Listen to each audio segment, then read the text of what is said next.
ढाका में आग लग गई है। ढाका इंटरनेशनल एयरपोर्ट पर आग लगने की जानकारी है। एयरपोर्ट का कार्गो एरिया जलकर खाक हो गया है। एहतियातन सभी फ्लाइट्स रोकी गई हैं। दोस्तों, एक बार फिर बांग्लादेश प्रोटेस्ट्स की लपेट में है। फायरिंग हो रही है, टीयर गैस, लाठीचार्ज, लोगों को अरेस्ट करना, सड़क पे मार पिटाई। अभी कोई नई बात तो है नहीं। बांग्लादेश, जब से मैं देख रहा हूं बांग्लादेश को, मैं यही देख रहा हूं बांग्लादेश में प्रोटेस्ट करना। वहां पे लोगों को उनके 2-3 शौक हैं, फुटबॉल खेलना, क्रिकेट खेलना, प्रोटेस्ट करना। ये वहां का कल्चर है। अच्छा लगता है लोगों को। बच्चा बड़ा हो गया, प्रोटेस्ट में जाएगा, झंडे फहराएगा, डफली बजाएगा, गाना वाना गाएगा प्रोटेस्ट में। ये बांग्लादेशियों का एक नेशनल कैरेक्टर है, अनफॉर्चुनेटली बन गया है। Good people otherwise. तो इंडिया थोड़ा सा टफ लाइन लेगा और इंडिया थोड़ी एक डिफिकल्ट पोजीशन जो है वो अडॉप्ट करने जा रहा है। इंडिया माफ नहीं करने जा रहा है बांग्लादेश को। और ये जिस तरह वो कहते हैं ना कि बांग्लादेश में जो एयरपोर्ट है वहाँ पर 6 किलोमीटर लंबा तो आग लगी है। पूरी की पूरी फैक्ट्रियों को जला दिया गया। अब किसने किया है? अराकान आर्मी ने वहाँ पर अटैक किया था, क्योंकि वहाँ पर सीक्रेट फैसिलिटी थी एक हथियार बनाने की या स्टोर करने की। वो भी कहाँ पर? एयरपोर्ट पर। और एयरपोर्ट के ऊपर जो ये जगह होती है, इसको हिजबुल्ला वाले, हमास वाले, ये ऐसे लोग हैं जो हमेशा रखते हैं। यानी कि बांग्लादेश हमासियों के साथ और हिजबुल्ला वाले जानवरों के साथ मिलकर ये सारे काम करने की प्लानिंग में था। अब किसी ने, अराकान आर्मी ने वहाँ पर अटैक किया और सब कुछ तबाह कर दिया। उसके बाद बांग्लादेश से एक न्यूज़ आती है कि जितने बायलैटरल डील्स हैं जो भारत के साथ साइन हुई हैं, उनको कैंसिल कर दिया गया है। अब बांग्लादेशी जो मिनिस्टर हैं, उन्होंने क्लेम कहाँ किया? फेसबुक पे जाकर। भारत वॉज ब्लाइंड साइटेड, हमें पता ही नहीं था कि हमारे जितने भी एग्रीमेंट्स हैं उसको कैंसिल कर दिया। कोई फॉर्मल कम्युनिकेशन नहीं, कोई डिप्लोमेटिक कर्टसी नहीं। वैसे भी इन जिहादियों के अंदर कर्टसी नाम की कोई चीज़ होती भी नहीं है।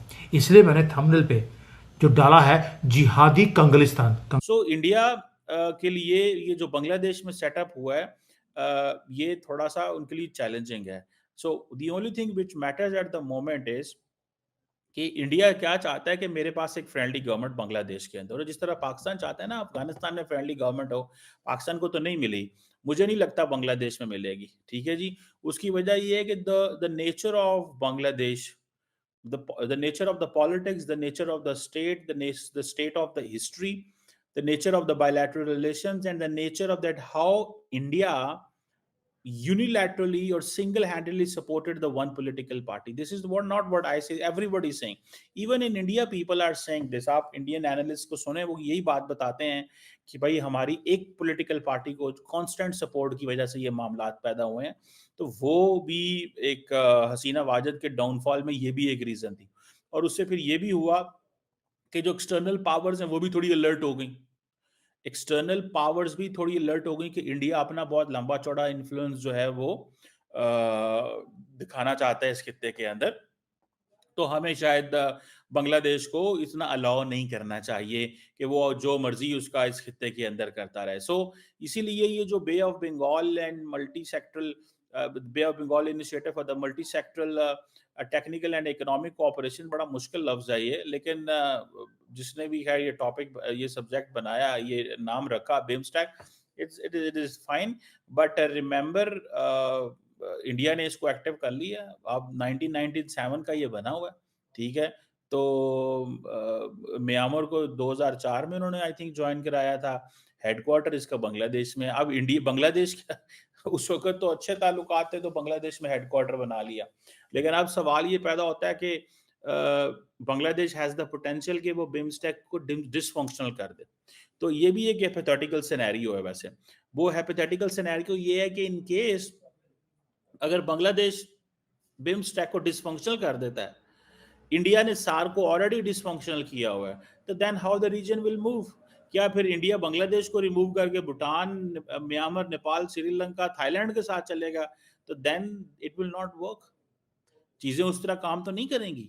सो इंडिया के लिए इट इज वेरी नेसेसरी कि वो हर कीमत के अंदर बांग्लादेश को अपने फोल्ड के अंदर लेके आए।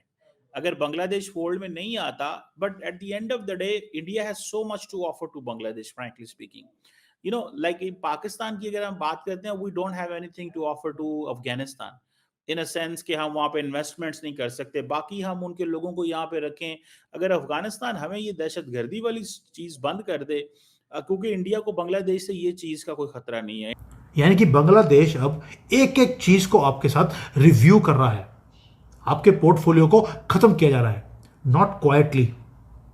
ये क्वाइटली नहीं है, ये भंगड़े डाल के, क्योंकि जो बोलते हैं नगाड़े बजाकर वो डिक्लेयर कर रहे हैं आपके साथ कोई रिलेशनशिप नहीं रखना।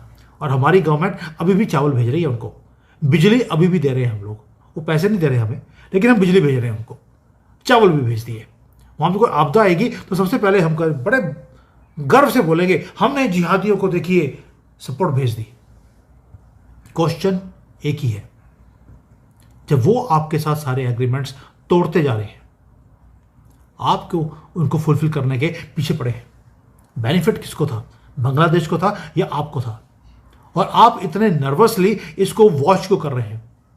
भाई उन्होंने एग्रीमेंट तोड़े हैं, आप 10 करोड़ जिहादियों के लिंक तोड़ दीजिए, काट के वापस भेज दीजिए, ना रहेगा बांस, ना बजेगी बांसुरी, और ना ही जिहादी पैदा होंगे। चाइना तो यही करता है, इसलिए यहां पर जिहादियों की प्रॉब्लम नहीं है।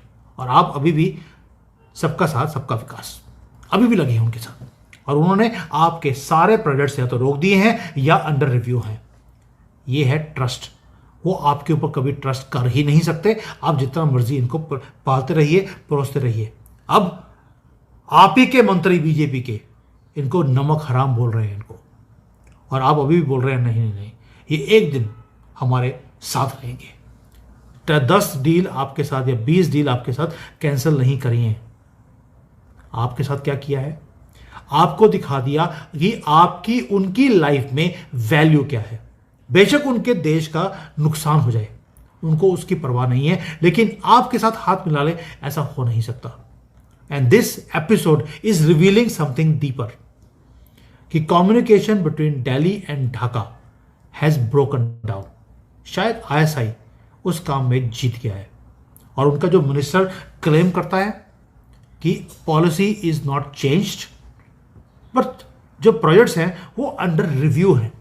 10 साल पहले जो एग्रीमेंट साइन करे उसको रिव्यू करना पड़ रहा है आपको। अब मोदी जी 2008 में चाइना के साथ एक बेशर्मी से किसी आदमी ने आकर एग्रीमेंट साइन। आपने टू फ्रंट वॉर की बात की, तो वाकई ये एक बहुत बड़ा सेटबैक होता है। अब देखिए, फर्स्ट वर्ल्ड वॉर में और सेकंड वर्ल्ड वॉर में जर्मनी को टू फ्रंट पे वॉर लड़नी पड़ी। यानी एक तरफ सोवियत यूनियन था और दूसरी तरफ बाकी जो वेस्टर्न एलाइज थे वो थे। तो टू फ्रंट वॉर जो होती है वो वाकई ही बहुत ज़्यादा रिस्की भी होती है, और उसके बड़े ख़तरनाक नताइज भी निकलते हैं।